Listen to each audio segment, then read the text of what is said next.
بسم اللہ الرحمن الرحیم۔ السلام علیکم خواتین و حضرات، ایک بار پھر اس نشست میں خوش آمدید۔ استاذ، پچھلی نشست میں ہم گفتگو کر رہے تھے کہ کس طرح پیغمبر کے اوپر ظلم نہیں ہونے دیا جاتا۔ آپ نے کہا کہ رسولوں کے حوالے سے قرآن مجید یہ قاعدہ بتاتا ہے کہ ان کو خدا کی نصرت حاصل رہے گی، اور آپ نے دنونت کے قانون کی وضاحت کی۔ قرآن مجید نے جہاں بنی اسرائیل کے پیغمبروں کے قتل ہونے کی بات کی ہے، وہاں پہ لفظ رسول کا استعمال کیا ہے، تو اس کی تھوڑی سی وضاحت کر دیجئے، پھر ہم آج کی نشست کے اور سوالات آپ کے سامنے۔ یا رسول کا جو لفظ ہے قرآن مجید میں، وہ کہیں اصطلاحی معنی میں استعمال ہوتا ہے، کہیں لغوی معنی میں استعمال ہوتا ہے۔ مثلاً رسول ان فرشتوں کو بھی کہا گیا ہے جو حضرت ابراہیم کے پاس آئے، یعنی میسنجر کے معنوں میں۔ میسنجر کے معنی میں رسول ان ملک الموت کو بھی کہا گیا ہے۔ رسول جو ہے وہ اللہ تعالیٰ نے بتایا کہ میں نے فرشتوں میں سے بھی رسول بنائے ہیں اور انسانوں میں سے بھی رسول بنائے ہیں۔ تو رسول بیمانہ پیغام لانے والے کے معنی میں جب استعمال ہوتا ہے، تو پھر اب اللہ تعالیٰ کے جو پیغام لانے والے تھے وہ نبی بھی رسول ہوتے ہیں، اس معنی میں کہ اللہ کا پیغام لا رہے ہوتے ہیں، لیکن منصب کے اعتبار سے وہ رسول نہیں ہوتے۔ تو قرآن مجید نے یہ اشاروں سے واضح ہو جاتا ہے، کیونکہ قرآن کا اصولی جملہ یہ ہے کہ لا اغلبن انا ورسولی، میں اور میرے رسول لازماً غالب رہیں گے۔ اس وجہ سے ہم کہتے ہیں کہ رسول جو ہیں وہ مغلوب نہیں ہو سکتے، ٹھیک ہے۔ اب اگر کوئی رسول اس حالت میں قتل کر دیا جائے کہ اس کی دعوت ہی نہیں پھیلی اور قوم غالب آ گئی ہے، تو یہ نہیں ہو سکتا۔ تو لا اغلبن انا ورسولی اصل قانون ہے۔ اب اس کے مطابق جو انبیاء ہیں لغوی معنی میں وہ بھی رسول ہیں، لیکن اصطلاحی طور پر وہ رسول نہیں ہیں۔ تو اس وجہ سے جب یہ کہا گیا کہ تم نے رسولوں کو قتل کیا، اور ایک وجہ یہ بھی ہے جو میں نے بتا دی، دوسری وجہ یہ ہے کہ سورہ نساء میں حضرت عیسیٰ کے لیے انہوں نے جملہ یہی بولا ہے کہ ہم نے المسیح عیسیٰ ابن مریم رسول اللہ کو قتل کر دیا ہے۔ تو اب وہ قتل تو نہیں ہوئے، اللہ نے بچا لیا ان کو، لیکن جرم کیا ہے کہ انہوں نے رسول کو قتل کیا ہے، انہوں نے اپنی طرف سے کام کر دیا ہے، اللہ نے بچا لیا تو ایک الگ بات ہے۔ تو رسول کا قتل ہونے کا اقرار بنی اسرائیل کر رہے ہیں کہ انہوں نے ایک رسول کو قتل کیا، اللہ نے بچا لیا ہوگا، یہ ایک الگ بات ہے، لیکن وہ کہہ رہے ہیں کہ ہم نے رسول کو قتل کیا ہے۔ اس وجہ سے وہ جملہ بھی ٹھیک ہے، اپنے اصطلاحی معنی میں بھی ٹھیک ہے کہ یہ رسولوں کو قتل کرتے رہے ہیں۔ تو انہوں نے حضرت عیسیٰ کو قتل کرنے کی کوشش کی ہے، وہ اللہ نے اٹھا لیا تو ایک الگ بات ہے، لیکن انہوں نے تو صلیب دے دیا ہے نا، اقرار بھی کرتے ہیں، مانتے چلے آ رہے ہیں۔ تو یہ اصل میں عربی سے ناواقفیت ہے جو اس عربی سے ناواقفیت، اور اس بات سے ناواقفیت کہ حضرت عیسیٰ کو بھی انہوں نے قتل کیا ہے، قتل ہوئے یا نہیں ہوئے ایک الگ بات ہے، لیکن انہوں نے قتل کیا ہوا ہے، تو رسول کے قاتل ہیں۔ یعنی مثال کے طور پر میں نعوذ باللہ اللہ تعالیٰ اس کی کبھی ہمت نہ دے کسی کو کہ رسول کو قتل کرنے جاؤں اور اللہ تعالیٰ اس کو اٹھا کر لے جائے، تو میں تو قاتل ہوں، تو اس معنی میں وہ رسول کے قاتل ہیں، یعنی انہوں نے اقدام قتل کیا، اقدام قتل کیا، تو وہ رسول کے بھی قاتل ہیں، انبیاء کے بھی قاتل ہیں، اگرچہ اللہ نے بچا لیا اپنے رسول کو۔ تو قتل کرنے کا ارادہ کر لیا، اقدام قتل کر دیا، آگے اللہ کی مرضی ہے بچائے کہ نہ بچائے، تو رسولوں کو اللہ تعالیٰ بچا لیتے ہیں، بس اتنی سی بات۔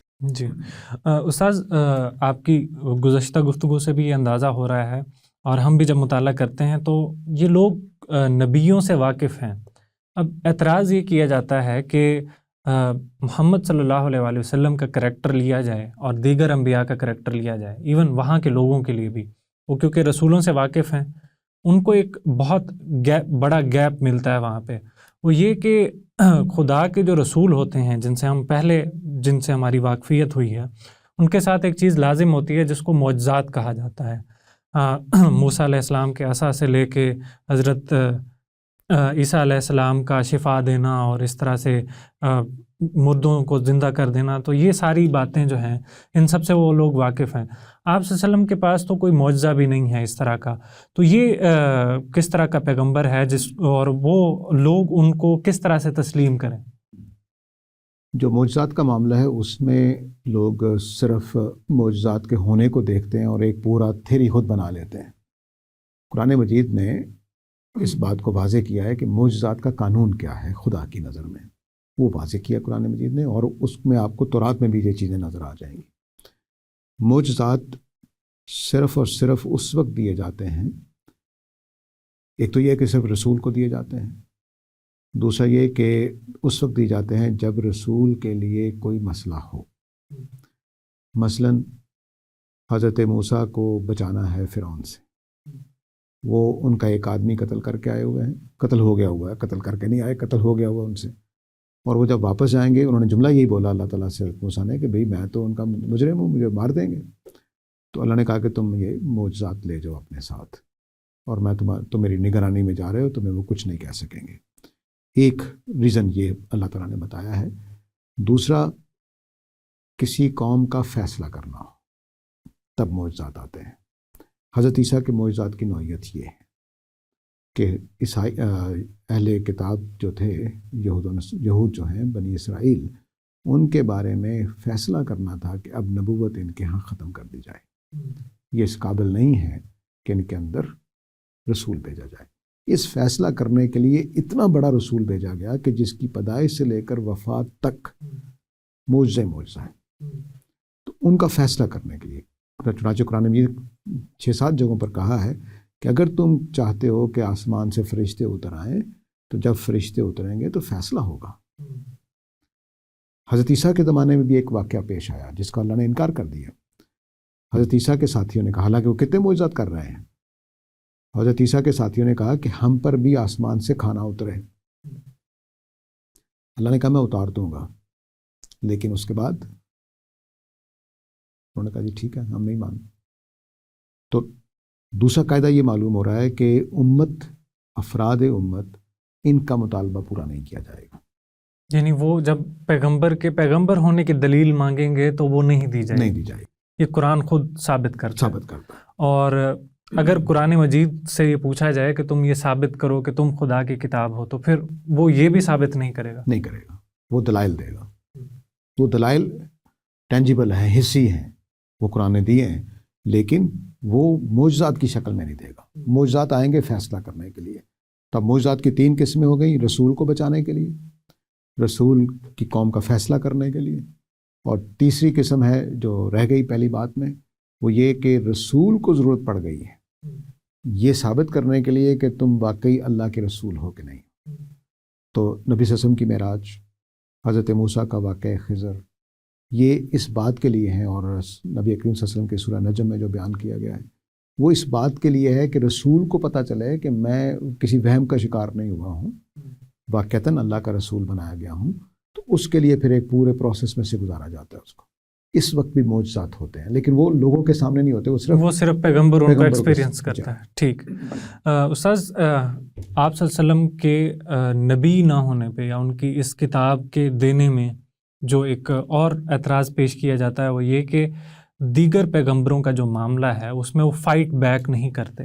وہ اپنے جو قوم ہیں یا اپنے جو دشمن ہیں، انکار کرنے والے ہیں، ان کے ساتھ بڑے رحم دلی کے ساتھ معاملہ کرتے چلے جاتے ہیں، اور یہاں تک کہ جیسے آپ نے ابھی فرمایا کہ قتل تک کی نوبت آ جاتی ہے، لیکن وہ اپنی دعوت پیش کرتے رہتے ہیں. نوح علیہ السلام کو دیکھیں تو ان کے حوارین کی 900 سال کی بتایا جاتا ہے، روایات سے پتہ چلتا ہے کہ 900 سال کی دعوت کے بعد چند لوگ ہیں جو ان پہ ایمان لائے ہیں. موسیٰ علیہ السلام کو دیکھا جائے تو ان کے ہاں جب ان کو دعوت ملتی ہے تو وہ تھوڑے تھوڑے لوگوں کو جمع کر کے ایک سمت سفر کر رہے ہیں، اور کوئی مائنڈ سیٹ ان کا یہ نہیں ہے کہ وہ کانفلکٹ چاہتے ہیں. لیکن آپ صلی اللہ علیہ وسلم کی دعوت کو دیکھ کے لگتا ہے کہ یہ ان کے ہاں اس چیز کا زیادہ رجحان ہے کہ یہ اپنے دشمنوں کو زیر کرنا چاہتے ہیں، اور اسی کے جو سپورٹ ہے وہ ساری لیتے ہیں. قرآن مجید سے کہا جاتا ہے کہ خدا کی نصرت آئے گی. جو ان کے فالوورز ہیں ان کو بتایا جاتا ہے کہ خدا تمہاری ہاتھ پکڑ کے کھڑا ہوا ہے، تم چلو ان دشمنوں کو زیر کر دیتے ہیں اور خدا کا دین غالب آ جائے گا. اصل میں صرف آپ نے شخص کو تبدیل کر دیا، وگرنہ آپ دیکھیے کہ اللہ تعالیٰ نے اپنے رسول کو غالب کرنا ہے، اس کے لیے کیا کیا اقدامات کسی ماحول میں ہو سکتے ہیں. حضرت موسیٰ کیا کر رہے ہیں؟ فرعون کی پوری فوج غرق کر رہے ہیں. کون کر رہا ہے؟ اللہ تعالیٰ کر رہا ہے. ٹھیک یہاں پر یہی معاملہ ہو رہا ہے. حضرت موسیٰ وہاں سے نکلتے ہیں مصر سے نکل کر ایک علاقے میں جا کر کوہ طور کے سائے میں بیٹھ جاتے ہیں، اور ان کی قوم پیچھے بچڑے کو معبود بنا لیتی ہے. اللہ تعالیٰ اس بھیجتے ہیں موسیٰ کو واپس بھیجنے کے بعد وہ اپنی قوم کو سمجھاتے ہیں، لیکن لوگ باز نہیں آتے، وہ کہتے ہیں کہ بچڑا ہی ہمارا خدا ہے۔ حضرت موسیٰ 70 لوگوں کو لے کر کوہ طور کے نیچے آتے ہیں، ان 70 لوگوں کی موجودگی میں حضرت موسیٰ کو سلطان بنایا جاتا ہے، یعنی حکمران بنایا جاتا ہے۔ وہاں سے واپس آنے کے بعد آپ حکم جاری کرتے ہیں کہ جو لوگ بچڑے کو معبود بنا رہے ہیں ان کو قتل کر دیا جائے۔ 3000 6000 کی تعداد بتائی جاتی ہے جو ایک ہی دن میں قتل کیے گئے۔ یہ کون کر رہا تھا؟ حضرت موسیٰ کر رہے تھے۔ ٹھیک یہی معاملہ نبی اکرم صلی اللہ علیہ وسلم کے عہد میں ہوا ہے۔ تو پرانے نبی بھی کوئی رحم دل نظر نہیں آتے۔ اگر رحم دلی کا معیار یہ ہے کہ کافروں کو سزا دی جا رہی ہے کہ نہیں دی جا رہی، ٹھیک، تو کافر کا رسولوں کے زمانے میں سزا آنی ہے۔ حضرت نوح نے کیا کیا؟ پوری دنیا تباہ کر دی، نرمی ہے۔ حضرت لوط نے کیا کیا؟ ان کی پوری قوم کو تورات کے مطابق گندک کے عذاب سے اور خدا کی قرآن مجید کے مطابق پتھروں کی ہوا سے مار ڈالا گیا۔ حضرت صالح، حضرت لوط، حضرت ہود، حضرت لیکن وہاں پہ ایک ایکسٹرنل فورس ہے جو ہم دیکھتے ہیں۔ ہاں، حضرت موسیٰ کی تو ایکسٹرنل فورس نہیں ہے، وہ تو ان کے عصا سے ہو رہا ہے، اور 6000 لوگ ان کے ساتھیوں کی تلواروں سے مارے گئے۔ تو خدا کا حکم ہے جس کو پورا کر رہے ہیں۔ لیکن استاذ، حضرت موسیٰ علیہ السلام نے جو کتاب پیش کی وہ تو چند احکامات ہیں، انہی کو بنیاد بنا کے وہ ساری چیز چل رہی ہے، جبکہ قرآن مجید کا واقعہ دیکھا جائے تو یہ آخرت تک آنے والے انسانوں کے لیے ہدایت کی نمائندہ کتاب ہے۔ تو اس میں تو پوری وہ داستانیں نقل ہوئی ہیں کہ کس طرح پیغمبر اپنے لوگوں کے ساتھ، اپنے دشمنوں کے ساتھ معاملہ کر رہے ہیں۔ تو یہ بہت مختلف معاملہ نہیں لگتا آپ کو؟ نہیں، نبی صلی اللہ علیہ وسلم اپنے پرسن کے طور پر جو اپنے دشمنوں کے ساتھ معاملہ کر رہے ہیں وہ ثبوت اس کے بے شمار ہیں۔ مثلا ایک آدمی آتا ہے، آ کر آپ نے کوئی قرض لیا ہوا تھا اس سے، وہ آیا، اس نے اپنا رومال گلے میں ڈالا نبی کریم صلی اللہ علیہ وسلم کے اور بل دینے شروع کر دیے، اتنے بل دیے کہ آپ کی آنکھیں باہر آ گئیں۔ تو صحابہ ابو بکر صدیق یا کوئی اور صحابی بھاگے آئے، آپ نے چھڑایا، تو انہوں نے پوچھا کہ اس کو 2 لگائیں، تو آپ نے کہا کہ نہیں، انا لصاحب الحق حق المقال، جس کا حق ہوتا ہے اس کو کہنے کا بھی حق ہوتا ہے۔ وہ کھڑے کھڑے اس آدمی کو قتل کروا سکتے تھے، نہیں کروایا۔ تو آپ کا ذاتی حیثیت سے تو سلوک آپ بے شمار واقعات میں پیش کر سکتا ہوں، ذاتی طور پر کچھ بھی نہیں کر رہے۔ تو رسول کو حکم ہوتا ہے کہ آپ نے یہ کر دینا۔ وہ جنگ بدر میں اتر رہے ہیں، اب جنگ میں مارے جائیں گے، یا یہ مارے جائیں گے یا وہ مارے جائیں گے۔ تو نبی کریم صلی اللہ علیہ وسلم کی ساری معاملات جنگوں کی صورت میں ہوئے ہیں، نہ کہ اس طرح کی قتل ہوئی ہے جس طرح کہ حضرت موسیٰ نے کیا ہے۔ لیکن استاذ، یہ یہاں پہ بھی ایک تضاد ہے نا کہ آپ جب مکہ میں موجود ہیں، 13 سال کا ایک بڑا عرصہ ہے، پیغمبر کے اوپر وحی مسلسل آ رہی ہے، اور وہاں پہ جو احکامات جاری ہو رہے ہیں قرآن مجید میں، آپ بہت آسانی سے اس چیز کا آپ کو معلوم ہو جاتا ہے کہ یہ مکی دور کی صورتیں ہیں اور یہ مدنی دور کی صورتیں ہیں۔ مدنی دور میں ایک آپ کو زیادہ سفاکیت یا اس طرح کی کوئی کیفیت نظر آتی ہے وہاں پہ کہ بہت شدید رد عمل ہے مخالفین کی طرف، اور اعتراض یہ پیش کیا جاتا ہے کہ کیونکہ اب اس نوجوان کو، محمد بن عبداللہ کو، کیونکہ اب اقتدار حاصل ہو گیا ہے، تو یہ اس وجہ سے یہ کتاب کے احکامات بھی اب بالکل دوسرے رخ پہ چل پڑے ہیں کہ اب سختی کا حکم آنا شروع ہو گیا۔ اگر آپ سورہ توبہ کو پڑھیں تو آپ کو معلوم ہوگا کہ اس سختی میں بھی نرمی موجود ہے۔ مثلا قرآن مجید کہتا ہے کہ سورہ توبہ کہتی ہے کہ اگر کوئی آدمی، جب سزا نافذ ہو رہی ہے کافروں پر، اگر کوئی آدمی کہے مجھ تک تو قرآن نہیں پہنچا، تو فرمایا کہ نہیں، اس کو موقع دو، گھر چھوڑ گیا ہو اس کو، تاکہ وہ قرآن پڑھ لے۔ یہ ایسا نہیں کہ وہاں سختی وہ والی سختی ہے کہ بس بادشاہ بن گئے ہیں تو مار پڑ رہی ہے، نہیں، وہ خدا کے قانون کے مطابق نافذ ہو رہا ہے، اور حکمران ہے، اور حکمرانی کے اندر قرآن نے یہ جملہ بولا ہے کہ یعذبہم اللہ بایدیکم، اللہ تعالیٰ تمہارے ہاتھوں کے ذریعے سے ان کو عذاب دیں گے۔ تو ٹھیک وہی عذاب جو حضرت موسیٰ کے ہاتھوں ہوا اپنے ہی خاندان کے لوگوں پر، وہی یہاں پر ہو رہا ہے، کوئی فرق نہیں ہے۔ اگر آپ اس کو قرآن کو دیکھ کر جائیں گے تو آپ کو واضح ہو جائے گا کہ وہ اللہ کا کوئی قانون نافذ ہو رہا ہے۔ محمد صلی اللہ علیہ وسلم کو تو ڈانٹ پڑ رہی ہے، میں لفظ اس لیے بول رہا ہوں تاکہ بات پہنچے، یہ لفظ اچھا نہیں ہے، آپ کے اوپر عتاب ظاہر ہوتا ہے کہ آپ نرمی کر رہے ہیں. عفا اللہ عنک لما لنت لہم، اللہ آپ کو معاف کرے، آپ ان کے نرم کیوں ہو گئے ہیں. ذاتی طور پر تو آپ کی یہ صورتحال ہے.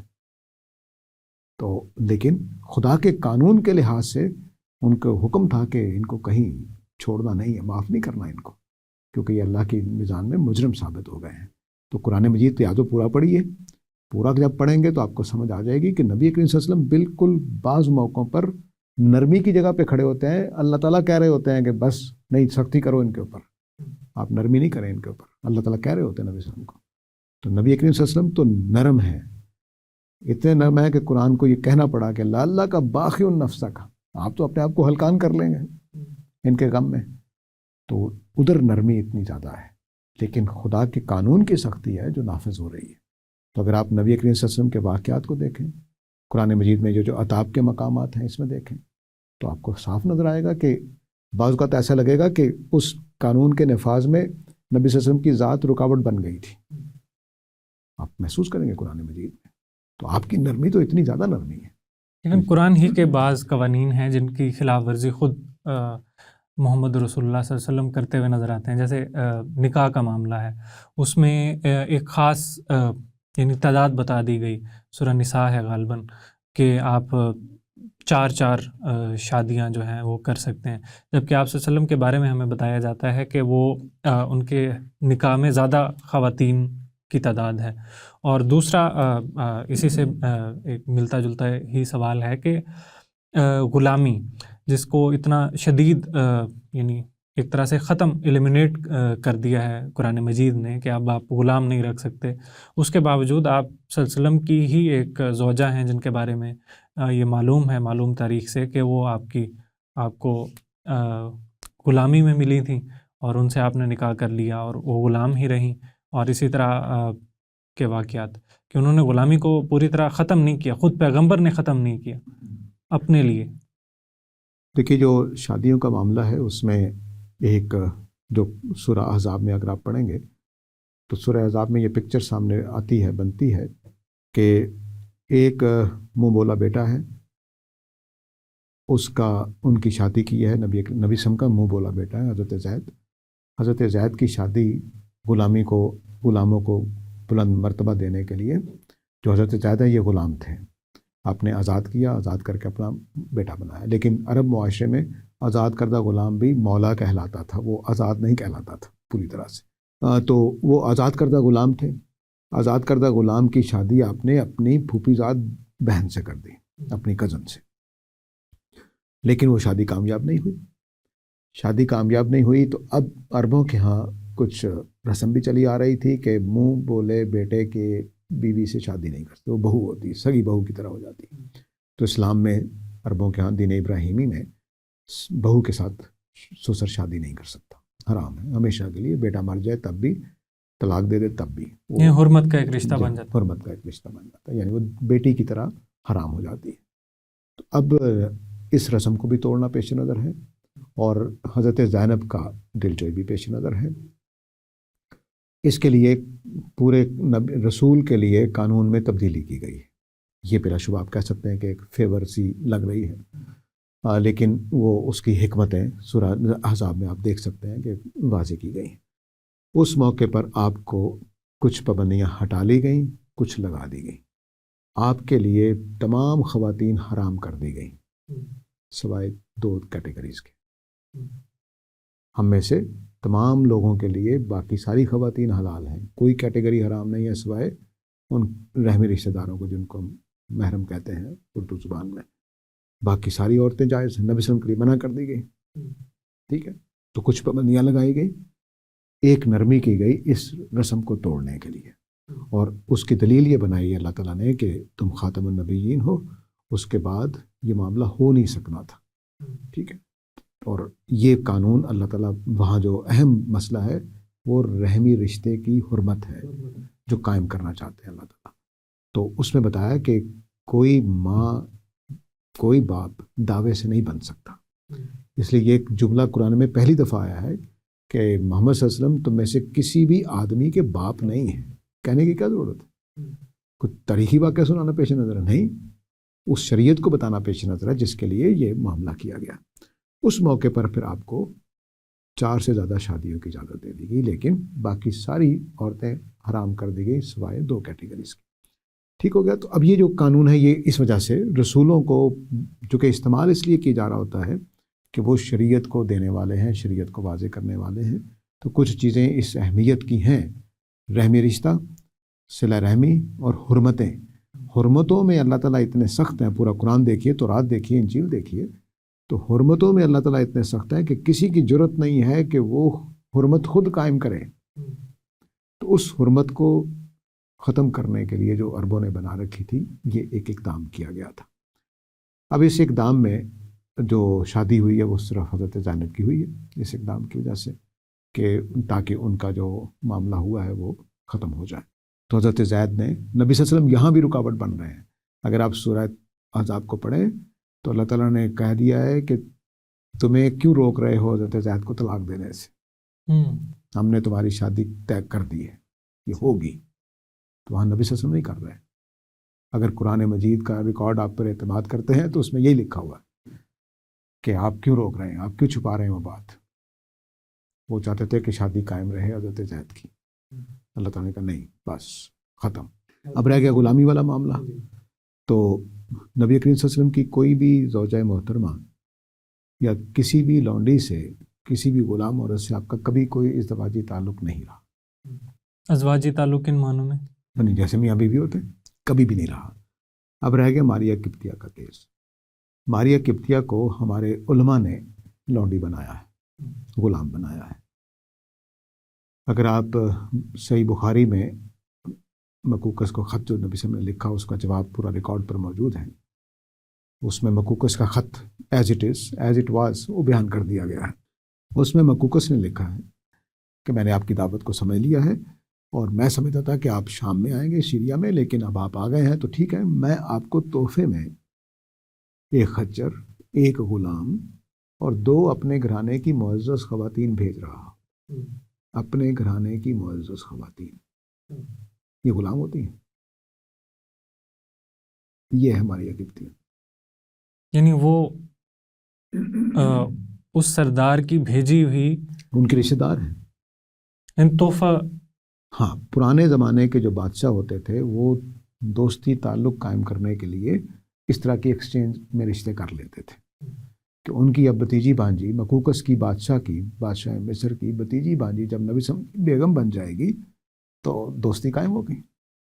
استاذ، ایک اور اعتراض جو آپ صلی اللہ علیہ وسلم کی ذات پہ کیا جاتا ہے وہ ان کی ایک تعلیم ہے۔ آپ یہ بھی واضح کیجیے گا کہ اللہ کے رسول نے یہ تعلیم دی بھی ہے یا نہیں۔ تقیہ یا کتمان کے نام سے ایک پریکٹس ہے جو ہمارے ہاں بعض یعنی اہل ایمان ہیں جو کرتے ہیں کہ جھوٹ بولا جاتا ہے، اور پھر اس کو ریلیٹ کرتے ہیں کہ آپ صلی اللہ علیہ وسلم کی جو سیرہ کی کتابیں ہیں اس میں ہمیں یہ طریقہ سکھایا گیا ہے۔ تو اسی کو بنیاد بنا کے بعض افراد یہ اعتراض کرتے ہیں کہ کیا بعید ہے کہ خود صاحب قرآن نے یہ عمل قرآن مجید کے ساتھ کیا ہو، یعنی خدا کی طرف سے کلام آ رہا ہے اور آپ کے ہاں فری ول خدا نے آپ کو بھی دے رکھی ہے، بے شک آپ پیغمبر ہیں، تو اس میں آپ بعض باتیں چھپا لیتے ہیں، پوری بات نہیں بتاتے، یا جو آپ کی فیور میں بات ہوتی ہے وہ آپ اس میں درج کرا دیتے ہیں، کیونکہ قرآن مجید ایک لکھی ہوئی کتاب ہے اور وہ خود آپ صلی اللہ علیہ وسلم نے ترتیب دلایا اس کو، تو اس پہ آپ کیا کہیں گے؟ پہلی بات تو یہ کہ جو نتیجہ آپ نے نکالا ہے اس حکم سے وہ قرآن مجید نہیں مانتا۔ قرآن مجید نے کہا ہے کہ اللہ تعالیٰ یہ فرماتے ہیں کہ میں رسولوں کے اوپر دائیں بائیں آگے پیچھے پہرا لگا دیتا ہوں کہ میرا پیغام پہنچایا ہے کہ نہیں پہنچایا، یعنی ان کی فری ول ضبط کر لیتا ہوں۔ کلام پہنچانے میں کوئی فری ول نہیں ہے، وہ ان کو لازماً پہنچانا ہے ورنہ مار پڑے گی۔ یہ واضح قرآن میں لکھا ہوا ہے کہ اگر نبی صلی اللہ علیہ وسلم اپنی طرف سے ایک جملہ بھی بولیں گے تو ہم شارک سے پکڑیں گے، ٹھیک ہے؟ تو یہ پہلے بات تو یہ سمجھ لیجئے کہ قرآن مجید، اگر آپ اس اعتبار سے قرآن کو مان کے بات کر رہے ہیں تو قرآن مجید اس بات کی نبی صلی اللہ علیہ وسلم کو اجازت نہیں دیتا کہ کوئی بات چھپائیں یا اپنی طرف سے کوئی بات کہیں اللہ کا نام لے کر۔ یہ دونوں ان کو اجازت نہیں ہے. کتمان اور تقیہ جو ہے، کتمان کو اللہ تعالیٰ نے جرم قرار دیا ہے. سورہ البقرہ ساری تنقید یہی کر رہی ہے یہود کے اوپر کہ تم تورات میں جو میں نے تم سے وعدہ لیا تھا کہ محمد صلی اللہ علیہ وسلم کو مانو گے، اس کو تم چھپا کیوں رہے ہو؟ بینو، اس کو بیان کرو. کتمان کے الفاظ بولے ہیں اللہ تعالیٰ نے. کتمان جرم ہے جب حق کی بات کہنی ہے، کچھ کہنا ہے. البتہ مسلمانوں کے اوپر جب ظلم ہو رہا تھا، اب یہ تبلیغ کی بات نہیں ہے یا پیغام دینے کی بات نہیں ہے، مسلمانوں پہ جب ظلم ہو رہا تھا تو کمزور جو لوگ ہیں، اگرچہ تو صحابہ نے ایسا اس کو عمل نہیں کیا، اس کے اوپر تمام صحابہ نے بڑی عظیمت کے ساتھ اس کو کیا، لیکن اللہ تعالیٰ نے کہا اب یقیناً جیسے حضرت سمیہ کو چیر دیا گیا، بالکل 2 ٹانگوں سے پکڑ کے، اونٹوں نے ایک ادھر اونٹ بھاگ گیا، ایک ادھر بھاگ گیا، تو جسم یہ عبرت دیکھ کر کس کا حوصلہ پڑے گا کہ وہ توحید کا اقرار کرے. تو اللہ تعالیٰ نے اجازت دے دی کہ اگر اس طرح کا ظلم کسی پر ہو تو وہ کلمہ کفر اگر زبان سے کہہ دے، دل میں ایمان رکھے، تو اللہ تعالیٰ اس کو سزا نہیں دے گے. یہ ایک چیز ہے جو قرآن مجید نے اجازت دی ہے، لیکن یہ کتمان نہیں ہے، یہ اپنی جان بچانے کا طریقہ، اس کو کتمان نہیں کہا جائے گا. تو کتمان کی کوئی اجازت نہیں ہے. جب حق کی بات کہنی ہے، حق کی گواہی دینی ہے، تو کتمان جرم ہے، کبیرہ گناہوں میں سے ہے. اور رہ گیا قرآن کا معاملہ کہ نبی صلی اللہ علیہ وسلم نے کوئی بات چھپا لی ہو یا کوئی اپنی طرف سے بات تبدیل کر دی ہو، وہ قرآن بتا رہا ہے کہ نہیں، یہ نہیں ہو سکتا. اگر کریں گے تو سزا ملے گی. یعنی نبی کریم صلی اللہ علیہ وسلم نے ایسا کچھ نہیں کیا، اس لیے محفوظ رہے. لیکن حضرت یونس نے صرف اتنا کام کیا تھا کہ وہ چھوڑ کر چلے گئے اپنی قوم کو، فوراً پکڑ کے سزا دی گئی. تو رسولوں کے لیے یہ ضابطہ قرآن میں بیان ہوا ہے کہ رسولوں کو اگر وہ کچھ اس طرح کا کام کریں گے، لو تقولا علینا بعض الاقاویل، اگر وہ صرف ہماری چھوٹی سی بات بھی ہمارا نام لے کر اپنی طرف سے کہہ دیں گے، لأخذناہ بالیمین، ہم اس کو اپنے دائیں ہاتھ سے پکڑیں گے چارک سے، اور قتل کرنے کی بات، سزا دینے کی بات. تو یہ رسول بھی معاف نہیں ہوگا، بلکہ سچے رسول کی نشانی یہ لگتی ہے قرآن مجید میں کہ سچا رسول اگر غلط بات کرے گا تو سزا آئے گی. اس کو قرآن سورہ نساء میں بیان بھی کیا ہے کہ باقی لوگوں کے معاملات میں جو کچھ ہو رہا ہوتا ہے وہ خدا کا فیصلہ ہوتا ہے، لیکن آپ کے معاملے میں اگر آپ کریں گے تو آپ کے اوپر جو برائی آئے گی تو وہ آپ کی وجہ سے آئے گی. یہ رسول کے لیے ضابطہ ہے، جیسے حضرت یونس کے ساتھ ہوا. تو آپ نبی کریم صلی اللہ علیہ وسلم جو کہ اولی العزم رسولوں میں سے ہیں، آپ نے کوئی ایسا کام نہیں کیا کہ جس کی وجہ سے آپ پر سزا آئے. آپ ثابت قدم، ہوشیار، بیدار، ہر لمحے پوری طرح سے محتاط رسولوں میں سے ہیں. بہت جلیل القدر رسول ہیں، یعنی آپ نے ذرہ برابر بھی انحراف نہیں کیا، سوائے نرمی کے جو آپ نے آپ کی طبیعت کا خاصہ تھا، اور آپ نے منافقین کے ساتھ بھی کیا اور دوسرے لوگوں کے ساتھ. وہ قرآن مجید میں ریکارڈ پر ہے کہ یہ نرمی ہے. تو چونکہ یہ چیز ایسی ہے، جیسے حضرت موسیٰ نے بھی ایک معاملہ کیا. حضرت موسیٰ کو اللہ نے کہا کہ تم فلاں تاریخ کو طور پر آنا، وہ 10 دن پہلے چلے گئے. تو اللہ تعالیٰ نے کیا کہا، کیوں جلدی آ گئے ہو ما تاجلا کا یا موسیٰ، تم کس چیز نے تمہیں جلدی میں یہاں پہنچایا؟ انہوں نے کہا کہ میں اس لیے کہ آپ راضی ہوں. اچھے مقصد سے انہوں نے جلد بازی کی، لیکن نتیجہ کیا نکلا کہ ان کی قوم پیچھے بچڑے کو پوجنے لگ گئی. تو اس پہ اللہ تعالیٰ نے سزا تو نہیں دی حضرت موسیٰ کو، لیکن نقصان ان کو ہوا کہ وہ 6000 لوگوں کو قتل تک بات پہنچی. اس طرح سے اللہ تعالیٰ حضرت یونس کو اللہ نے معاف نہیں کیا، کیونکہ وہ ایسی خطا ہے کہ جس کو معاف نہیں کیا جا سکتا. تو بلکہ قرآن نے کہا ہے کہ وہ حضرت یونس سمجھتے تھے کہ میں ان کو کچھ نہیں کہوں گا. ٹھیک ہے، کہ وہ ایک سوچ رہے تھے کہ میں صحیح اقدام کر رہا ہوں، تو اس لیے اللہ تعالیٰ مجھے کچھ نہیں کہیں گے. تو لیکن اللہ نے پکڑ لیا. تو یہ وہ جگہ ہے جہاں پر رسول کھڑے ہوتے ہیں. تو رسول اپنی طرف سے کوئی بات نہیں کر سکتے، کتمان نہیں کر سکتے، بات چھپا نہیں سکتے. قرآن کے یہ الفاظ کے اللہ نے پہرے لگائے ہوئے ہیں کہ میری بات پہنچا دی کہ نہیں پہنچا دی. تو جو کچھ پہنچ گیا سو پہنچ گیا.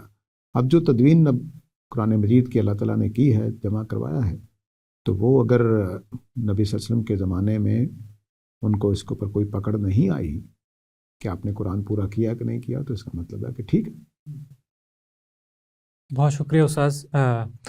خواتین و حضرات، سوالات کا یہ سلسلہ اسی طرح جاری رہے گا. ہمارے ساتھ جڑے رہیے. انشاءاللہ اگلی قسط میں آپ سے ملاقات.